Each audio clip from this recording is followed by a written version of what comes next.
எடப்பாடி அண்ணன் மீது வைத்த விமர்சனம் 100% என்னை பொறுத்தவரை சரி. அதுல ஒரு பாயிண்ட் நான் பின்னாடி போக மாட்டேன். நீங்கெல்லாம் அப்படியே சொல்லலாம்.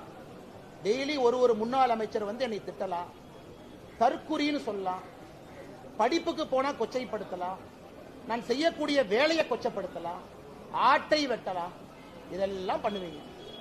நான் அப்படியே உட்கார்ந்து அப்படியே கையை கட்டிக்கிட்டு அண்ணன் சாரிங்க அண்ணே, உங்களுக்கு 40 வயசு அனுபவம் இருக்கு, சாரிங்க அண்ணே எனக்கு 3 வருஷம் தான் இருக்கு சொல்றதுக்காக நான் வரல சார். சரி, 70 வயசு இருக்கக்கூடியவர் சொல்றாரு அரசியல் அனுபவம் எங்களுக்கு இருக்குன்னு ஜெயக்குமார் அண்ணன் சொல்றாரு. 70 வயசு இருக்கக்கூடிய மனிதர் எடப்பாடி அண்ணன் பேசின பேச்சு சரியா? 39 வயசு அண்ணாமலை விடுங்க, 70 வயசு எடப்பாடி பழனிசாமி அவர்கள் பேசினது சரியா? அதுக்கு ஜெயக்குமார் அண்ணன் விளக்கம் கொடுக்கும். கையக்கால பிடிச்சு ஒரு தேசிய கட்சியினுடைய மாநில தலைவர் எப்படி நான் பிஹேவ் பண்ணிட்டு இருக்கேன்? கையக்கால பிடிச்சு அப்படியே அரசியல் பண்ணிட்டு இருக்கேன்.